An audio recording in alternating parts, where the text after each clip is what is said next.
다링턴은 콜렉터하고 두 개의 콜렉터를 묶고 만들어지는 트랜지스터하고 캐스코드는 커먼 에미터하고 커먼 에미터가 합쳐지면 캐스케이드. 캐스코드는 커먼 에미터 플러스 커먼 베이스입니다. 그래서 두 개가 이렇게 연결이 되어 있는데 얘는 에미터가 그라운드로 가고 얘는 베이스가 그라운드 가는데 그냥 그라운드 쓰면 안 되고요.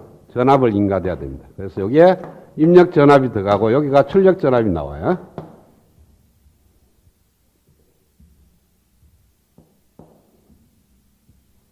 근데 책에서는 여기에다가 출력 전압을 끄집어 냈네.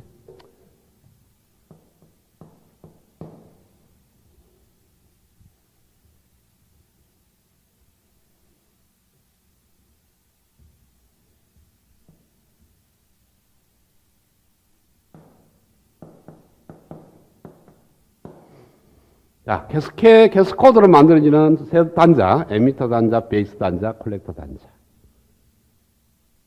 이렇게 됐을 때 인가되는 입력 전압하고 여기 흐르는 전류 RC하고 어떤 관계가 있는지. 그래서 RC는 어떤 GM, 캐스코드니까 코드라고 적을까요? GM 코드. 예, VI 이렇게 넣어.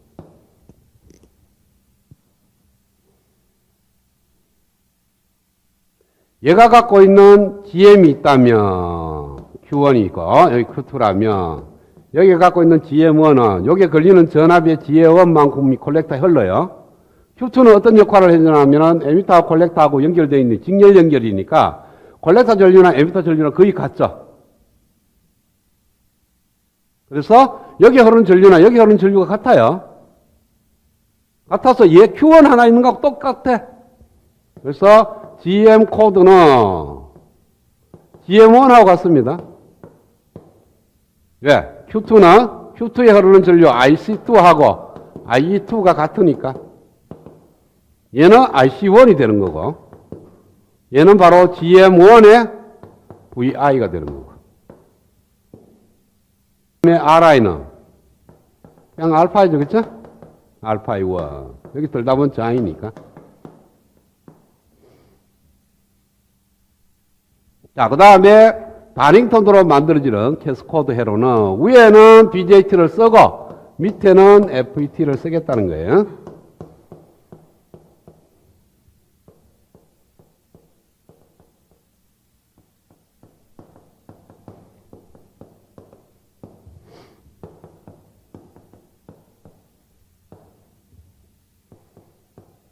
똑같죠?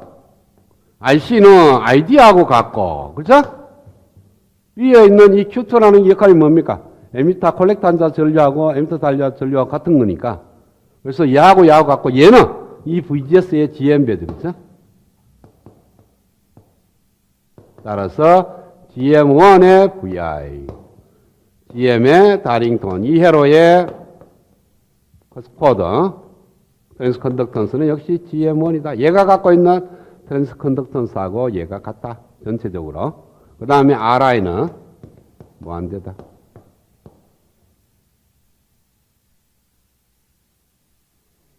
근데 이거는 다링턴 바이모스를 쓰는 이유가 뭡니까?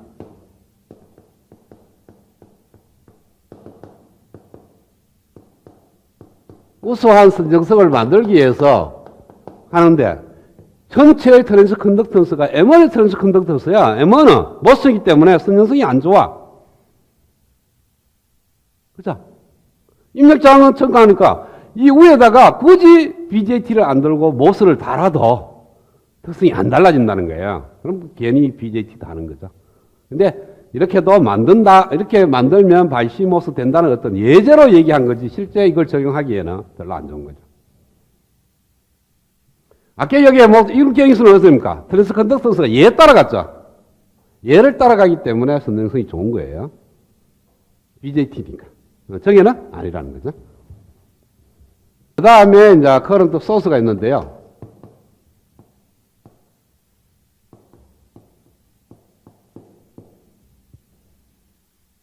자, 이것이 제일 먼저 나온 차동 정폭기입니다. 그래서 여하튼 자동 증폭기를 갖다가 일단 못으로 변경을 시켜. 못으로 변경시키면서 여기 있는 저항은 액티브 로드로 바꿔.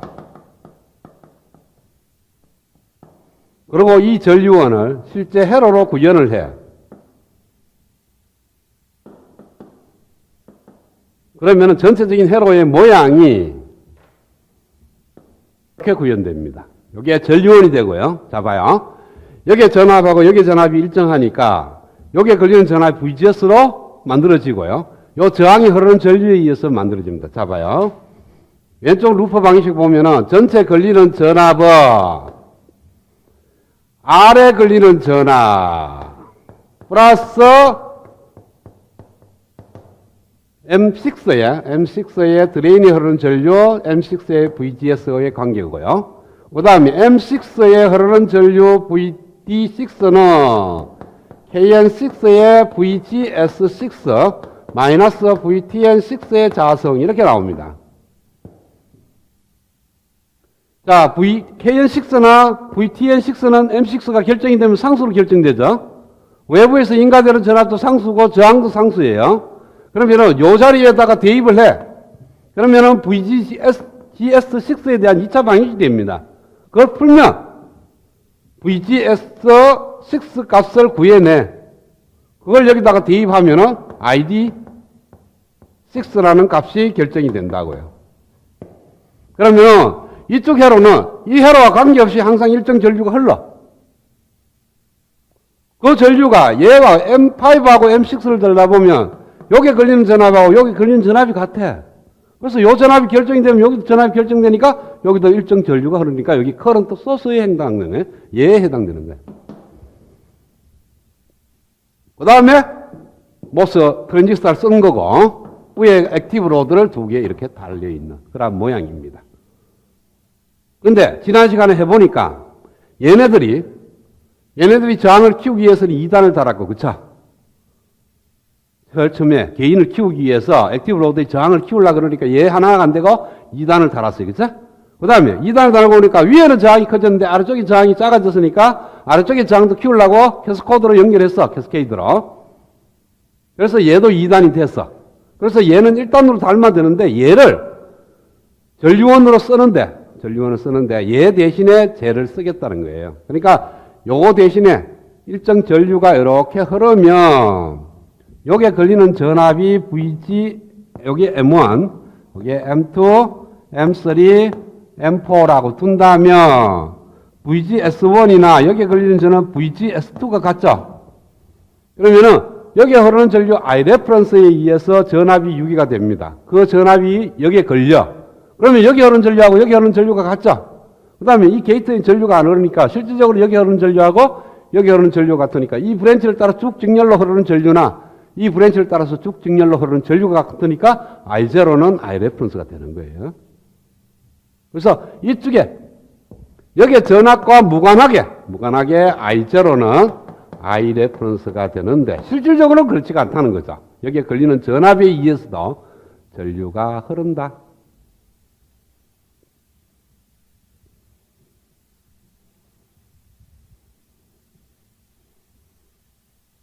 자, 그래서 이 회로의 등가 회로는 I 레퍼런스라는 전류원이 하나 있고요.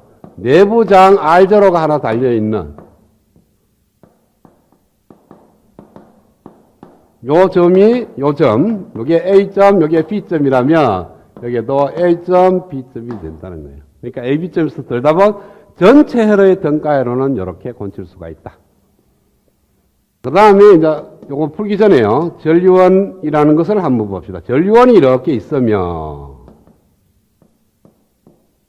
전류원의 특징이 뭡니까? 여기에 걸리는 양단에 걸리는 전압과 무관하게 항상 일정 전류가 흘러야 돼. 그게 전류원, 이상적인 전류원의 특징입니다. 그러니까 전류원은 이상적인 전류원은 전압과 무관하게 일정 전류가 흘러야 되는데 이런 것은 존재하지가 않아요. 그래서 실제 전류기는 얘가 실제 전류원입니다.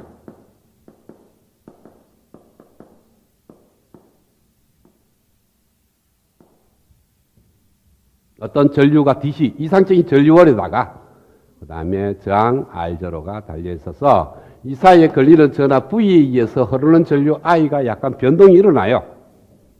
그게 전류원의 특징입니다. 어떤 전류원도 이 저항이 없는 케이스가 없습니다. 저항이 크냐 적으냐의 문제지. 전류원이든지 전류원이 있으면은 내부 저항 R0가 달렸는데 R0가 크면 클수록 이상적인 전류원에 가까워집니다. 즉, 이 전류원에 흐르는 전류가 함수 외부에서 인가되는 전하 V에 의해서도 변해.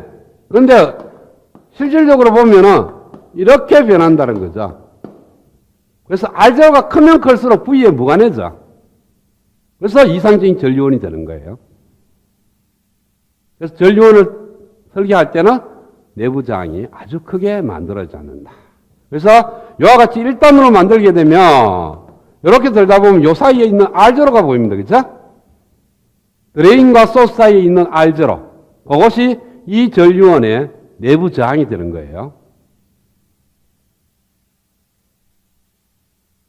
그 다음에 이렇게 두 단을 달게 되면 이렇게 들다 보면 저항은 요거는 베타 R0가 되는 요건 다음 시간에 풀게요. 그래서 얘보다는 내부 저항이 딴 거는 다 똑같아. 여기 흐르는 전류하고 여기 흐르는 전류가 같다는 것은 1단은 하나, 2단은 하나 똑같아.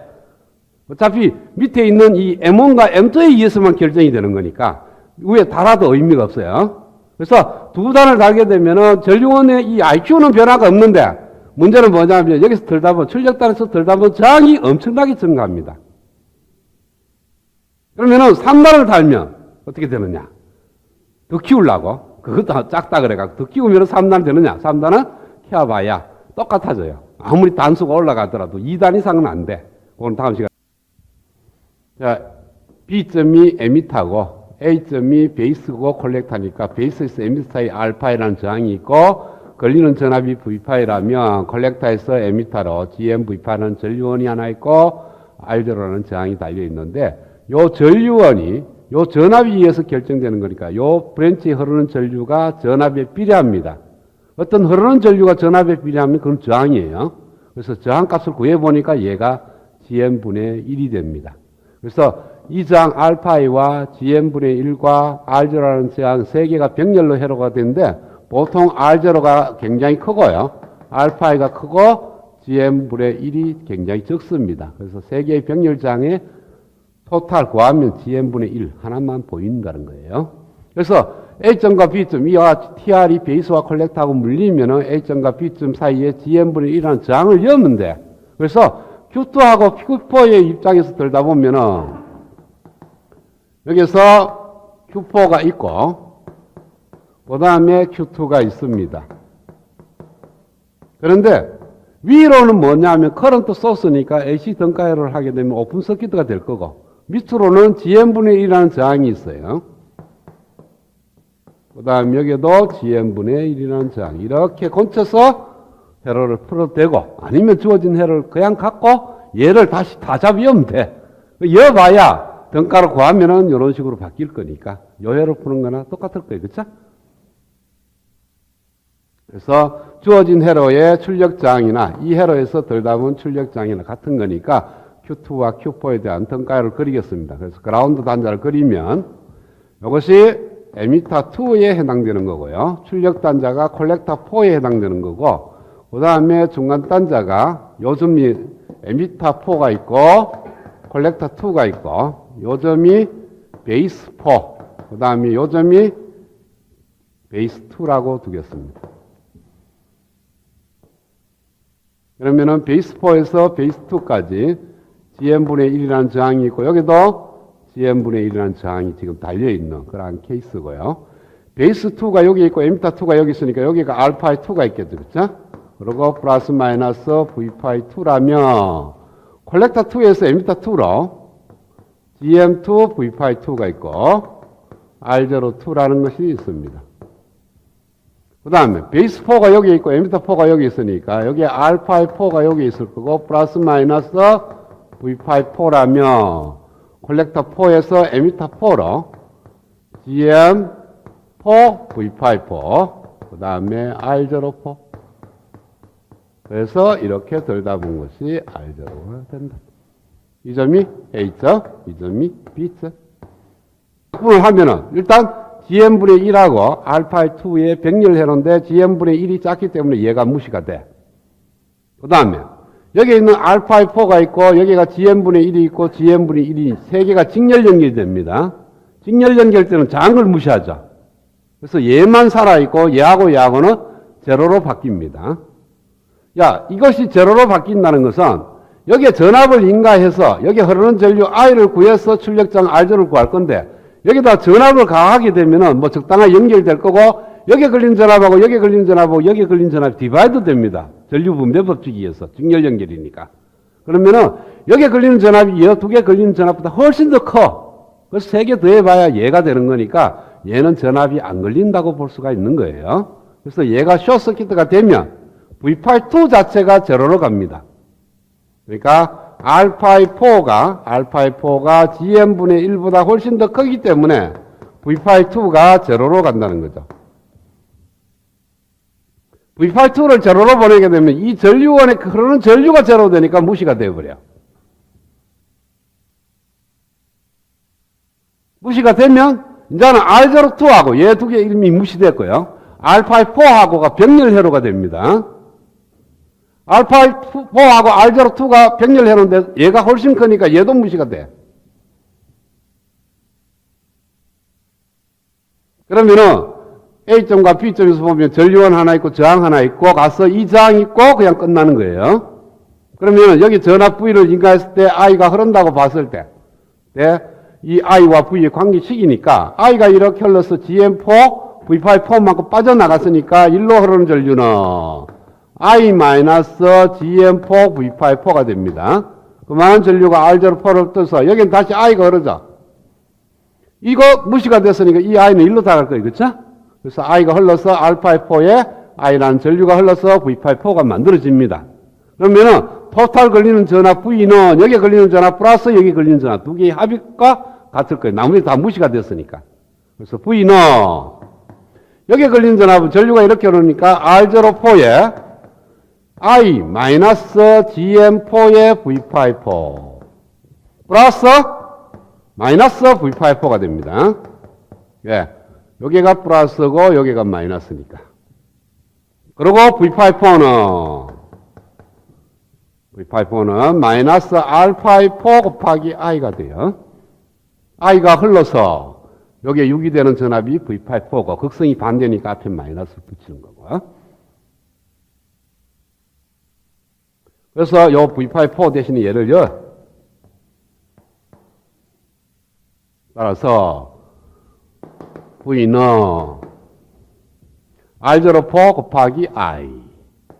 R0I라고 쓰겠습니다. R04는 R0하고 같은 거니까 남발인 걸 무시겠어요. 그 다음에 이렇게 곱하면은 GM-R0 V84인데 V84가 알파의 4I니까 여기에 마이너스하고 여기 마이너스 플러스가 되고요.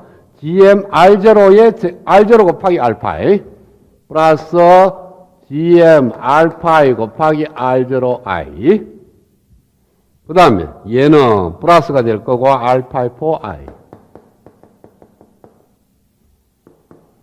얘가 얼마죠? GM 알파이가 베타죠. 베타 알제라고 알제라고 비교하면 알제라고 훨씬 베타 알제라고 클 거니까 얘하고 약은 딱 무시가 돼. 그래서 베타 알제로 I가 되는 거니까 알제로는 바로 베타 알제로만한 크기의 저항값이 된다.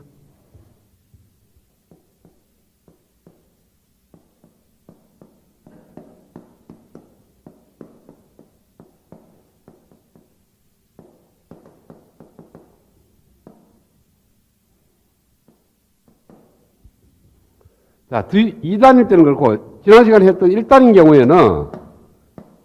경우에는 덜답은 출력장 R0가 스몰 R0가 되었습니다. 그쵸?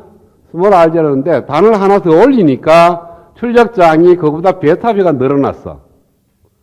그럼 아이디어가 어떤 게 아이디어가 있습니까? 더 키우려고 그러면. 한 단 더 쌓으면 되겠죠. 그쵸? 일단 단순하게 생각하면은 1단보다는 2단이 저항 출력장이 엄청나게 증가했다고. 그러면은 3단을 쌓으면 더 증가할 거라고. 예상이 그렇게 될 거 아니에요. 그쵸? 그래서 한 번 더 쌓아보자는 거죠. 그래서 3단을 쌓아봤어. 이렇게 쌓았다는 거죠. 그리고 Q5, Q6. 그러면 역시 마찬가지로 GM분의 1이라는 저항이 하나 더 있으니까 이 A점이 여기서부터 하나 더 올라갑니다. 그쵸? 여기가 A점이 될 거고 얘가 Q6가 되고 얘하고 사이에 GM분의 1이라는 저항이 하나 달려 있어요. 자, 밑에 그라운드 단자가 뭐냐 하면은 에미터 2입니다. 그 다음에 출력 단자가 콜렉터 6예요. 그 다음에 중간에 뭐가 있냐면은 콜렉터 4와 에미터 6가 있습니다. 그 다음에 뭐가 있냐면은 콜렉터 2와 에미터 4가 있어. 그 다음에 여기가 베이스 6, 여기가 베이스 4, 여기가 베이스 2.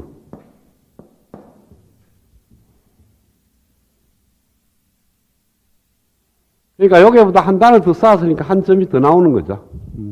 그래서 베이스 6에서 여기에 GM분의 1이라는 저항이 있고 여기에도 GM분의 1이라는 저항이 있고 여기에도 GM분의 1이라는 저항이 있고 베이스 2와 에미터 2 사이에 알파2가 있고 걸리는 전압이 V2라면 이렇게 낮춥시다.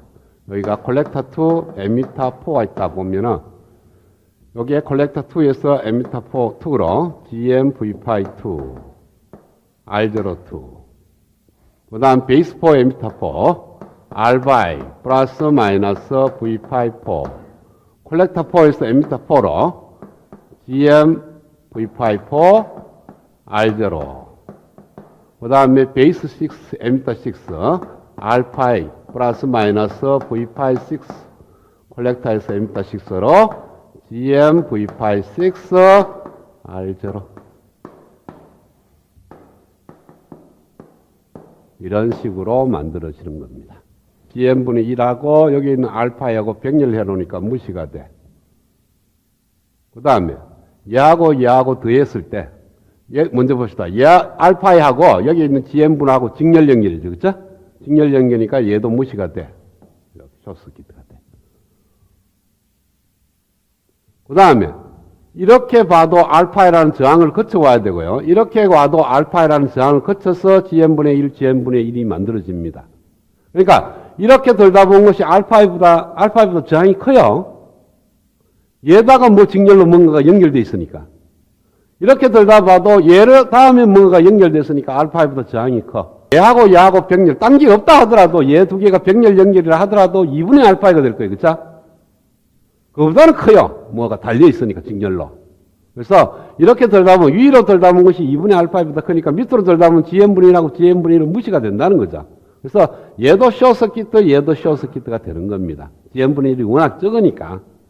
자, 이것이 쇼서키트가 되면 여기 걸리는 전압이 제로니까 얘가 의미가 없어지는 거고요. 얘가 없어지면 얘하고 병렬 제로가 됩니다. 얘가 쇼서키트, 얘하고 병렬이니까 역시 얘도 무시가 돼. 그러면 남는 거는 이렇게 전류가 흘러서 여기에 있고 요 전류가 이렇게 가는 겁니다. 요 전류가 흘러서 이렇게 가는 전류 성분이 있고 이렇게 가는 전류 성분이 있는데요. 전체적으로 시스템을 보면 여기가 높고 여기가 낮아. 전류가 이렇게 흘러야 돼. 그래서 사실은 이렇게 가는 전류는 거의 없습니다. 뭐 있다 하더라도 이렇게 가는 전류가 알파 곱하기 GMV54만한 전류가 흘러갈 거. 즉 이 전류의 일부가 이렇게 흘러갈 거라고. 이렇게 흘러가면은 여기 알파 1로는 못 가는 거예요. 다 없어졌으니까. 이 전류는 이렇게 갈 수가 없습니다. 그 전류에다가 알파 1을 곱하면 나타나는 전압이 마이너스 V54가 돼.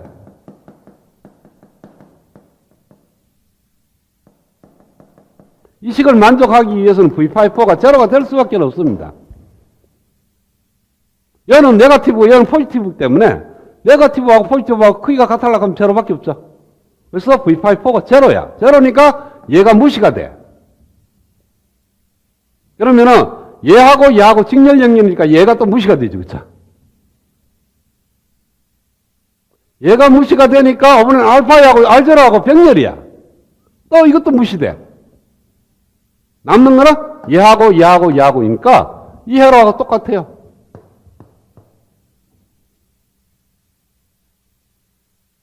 그래서 한 단을 더 올려도 출력자항 변화가 없어.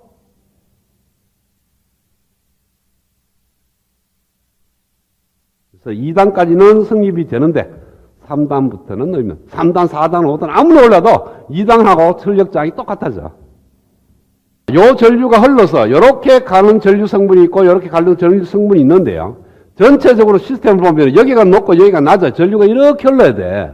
그래서 사실은 이렇게 가는 전류는 거의 없습니다. 뭐 있다 하더라도 이렇게 가는 전류가 알파 곱하기 GMV54만한 전류가 흘러갈 거. 즉, 이 전류의 일부가 이렇게 흘러갈 거라고. 이렇게 흘러가면은 여기 알파 1로는 못 가는 거예요. 다 없어졌으니까. 이 전류는 이렇게 갈 수가 없습니다. 그 전류에다가 알파 1을 곱하면 나타나는 전압이 마이너스 V54가 돼.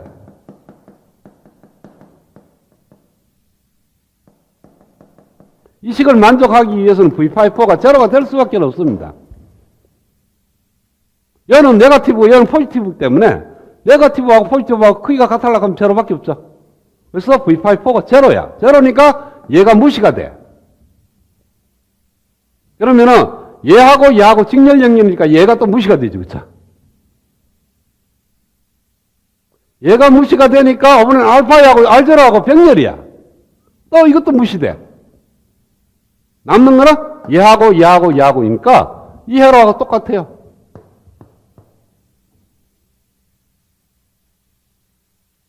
그래서 한 단을 더 올려도 출력장은 변화가 없어.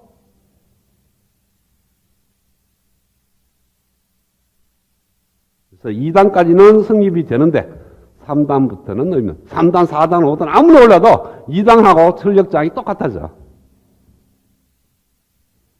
자, 그래서 3단을 올릴 때 바이시모스로 회로를 꾸미게 되면 이 세 번째 MQ6는 얘를 안 달고 모스를 달아요.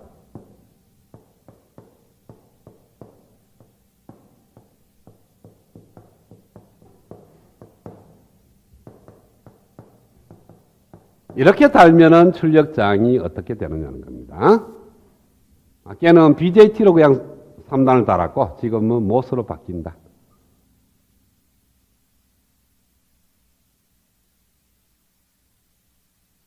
그러면은 여기에 있는 6만 바뀌면 됩니다. 여기가 소스 6가 되고요.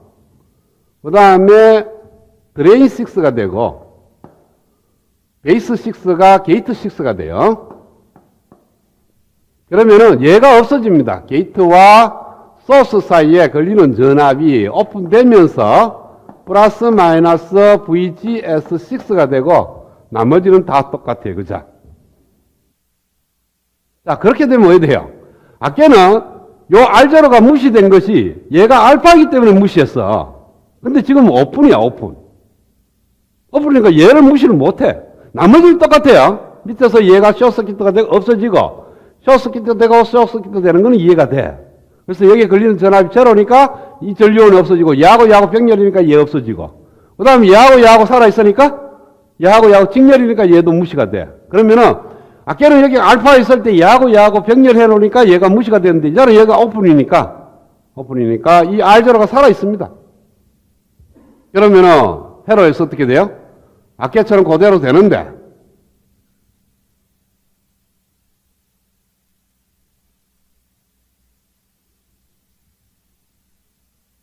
여기에 있고 여기에 게이트 6고 여기가 소스 6가 되고 요 사이에 걸리는 전압이 VGS6가 되고요. 여기에 GMVGS6예요. 그래서 여기에 흐르는 전류가 GMVGS6 그 다음에 여기가 R0를 통해서 그라운드로 갑니다. 이런 스타일 모양이에요. 그러면 여기에 걸리는 전압이 VGS. 아까 여기에 뭐가 있어요? 알파가 있었죠. 그죠? 알파에서 R0로 바뀌는 거예요. 그래서 이렇게 들다 보면 출력장 R0는 뭐가 나오냐면 베타 R0가 아니고 GM R0의 자성이 나옵니다.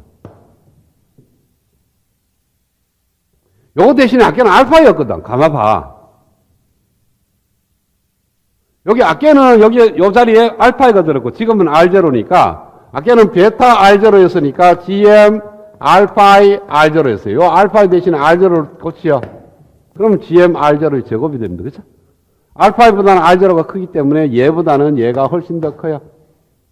그래서 악계보다는 더 큰 저항을 얻을 수 있는데 그거는 세 번째 단에 모스를 달았을 때의 얘기. 그래서 더 큰 저항을 얻을 수는 있는데 이렇게 3단으로는 거의 구성하지 않습니다. 이 단수가 올라가면 문제가 뭐냐면 자 이것이 어디에 들어갔습니까 사실은. 자동 정폭기에 액티브 로드, 앰프, 커런트 소스 이 세 단이 있었어요. 그렇죠? 액티브 로드 사용했고 앰프가 있고 그 다음에 밑에 커런트 소스가 있었어요. 그래서 얘도 3단, 얘도 3단, 얘도 3단을 해야 전체적으로 저항이 크죠. 그러면 전체적으로 9단이야. 한 개에 걸리는 게 0.7V밖에 안 걸린다 하더라도 9개가 되면은 69, 79, 63, 6.3V라는 전압이 필요해. 토탈 걸리는 전압이. 근데 이런 것들 다 뭐냐 하면 기판 위에 꼽는 게 아니고 칩 안에 들어가는 거예요. 그럼 칩 구동 전압이 6.보다 커야 돼. 6.3V보다. 그러니까 기본이 6.3V보다 그보다 더 커야 되니까 10V를 가야 돼. 근데 지금 칩은 10V로 가게 되면 칩에 소모하는 전력이 워낙 크기 때문에 거의 사용을 하지 않습니다. 칩에는 가해주는 토탈 전압 VCC가 증가하면 증가할수록 VCC에서 공급되는 전류 이거의 곱이 파워, 소모하는 파워가 됩니다. 그래서 얘가 크면 클수록 소모 파워가 늘어나. 그럼 배터리 이어도 10시간 쓸 걸 1시간도 못 쓴다는 거예요. 지금 제일 중요한 게 여러분 스마트폰을 쓰게 되면 옛날에 핸드폰을 생각해봐. 옛날에 핸드폰에 충전하면 하면 3, 4일 갔어요. 그런데 스마트폰은 아침에 충전하면 저녁에 다시 충전을 해야 돼. 배터리 용량은 옛날 것보다 훨씬 더 큽니다. 그만큼 스마트폰에서는 에너지 소모가 심하다는 거예요. 그러니까 될 수 있는 대로 배터리 용량도 키워야 되지만 스마트폰 자체에서 소모하는 전력도 줄여야 돼. 줄이려 그러면 얘를 줄일 수밖에 없어요. 그래서 5V, 3.3V, 지금 최악 1.8V까지 내려가는 거예요. 그 낮은 전압에서 전체가 구동을 하려고 그러면 이 단수가 이렇게 커서는 안 된다는 거예요. 그래서 정밀하게 하려고 하면 2단 정도까지 하는데 2단도 사실은 구동하기가 굉장히 어렵습니다. 거의 1단으로 구성을 하고 1단도 커서 더 줄이려고 노력을 하고 있는 와중이에요. 그러니까 지금의 기술 추세는 배터리 용량도 키워야 하지만 배터리 용량을 키우게 되면 사이즈가 크죠. 무겁고. 그래서 배터리 용량을 키운다는 것은 거의 지금 한계에 와 있고 그러면은 들어가 있는 부품들이 파워 소모를 줄여야 돼. 그러면은 구동 전압을 낮출 수밖에 없습니다.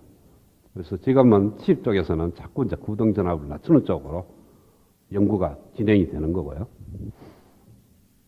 그래서 이론적으로는 3단을 하면 출력장이 굉장히 크다고 이제 이론적으로 되는데 3단 구동은 거의 하지 않는다.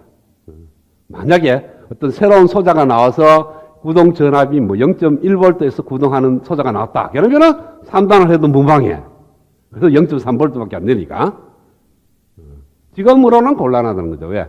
얘가 0.7V, 모스는 적어도 1V는 걸려야 돼. 스레솔드 볼테이지가. 그렇기 때문에 낮은 전압으로는 구동이 불가능하다. 단수가 올라가면 올라갈수록.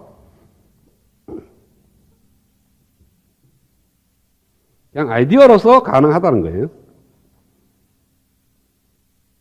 그 다음에 마지막으로 바이시모스 디퍼런셜 앰플리파이어.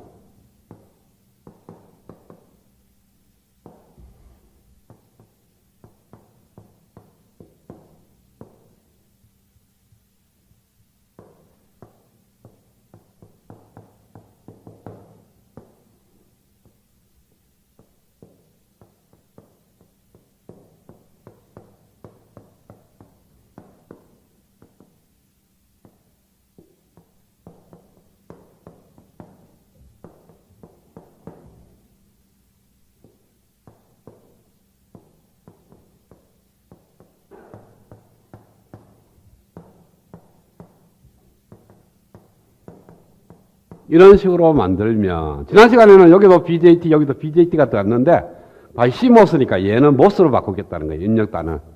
그리고 액티브 로드는 BJT로 그냥 사용하고 이렇게 했을 때 RI가 이 차동 정폭기 RI는 무한대로 보이는 거죠. 그래서 입력장이 매우 큰 차동 정폭기를 구현할 수 있다.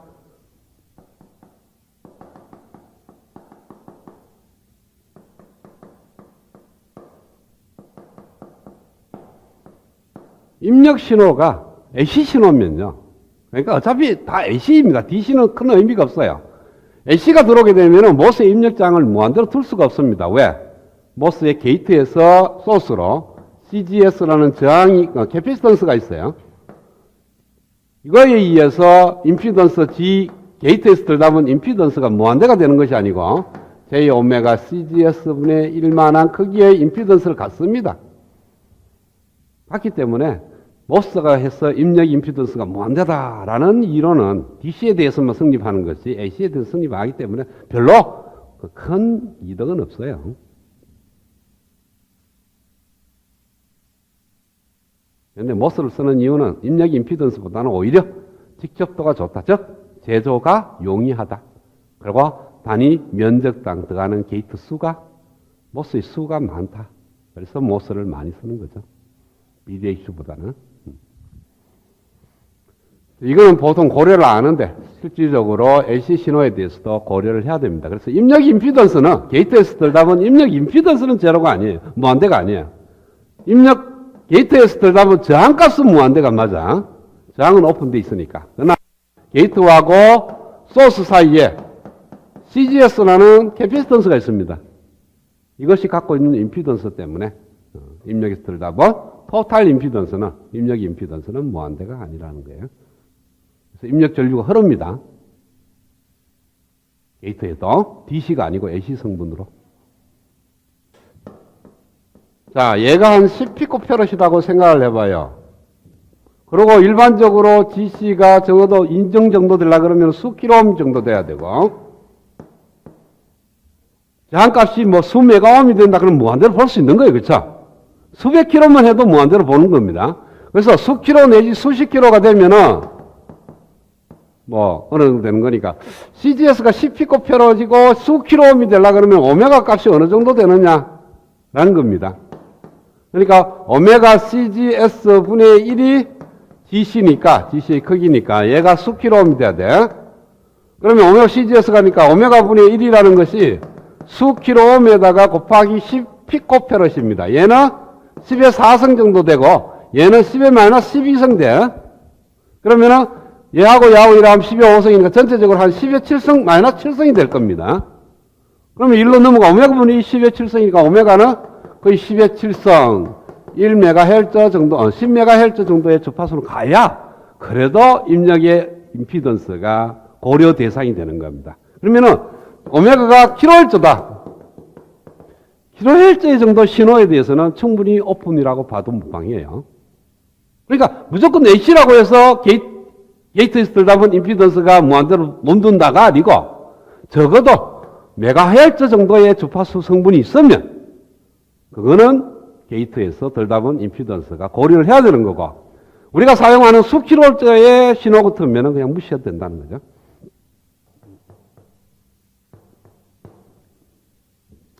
신호라는 게 음성 신호도 될 수가 있고요. 아니면 영상 신호도 가능합니다. 근데 일반적으로 우리가 말을 하고 텔레비 화면을 보고 이런 주파수는 수킬로헬츠예요. 사람의 목소리가 16Hz부터 시작해서 2만 Hz, 그쵸? 그러니까 목소리 자체를 갖다 전기적 신호를 바꿔놓으면 굉장히 로우 프리퀀시야. 20kHz 켜봐야 kHz 오다는 거죠. 근데 얘를 갖다가 방송을 하려고 그러면은 뭐를 해야 돼? 변조를 해야 되죠. 주파수 높은 쪽으로 올려야 돼. 그래서 그것이 뭐 MBC나 같으면 MBC FM이면 96.5MHz가 되는 거예요.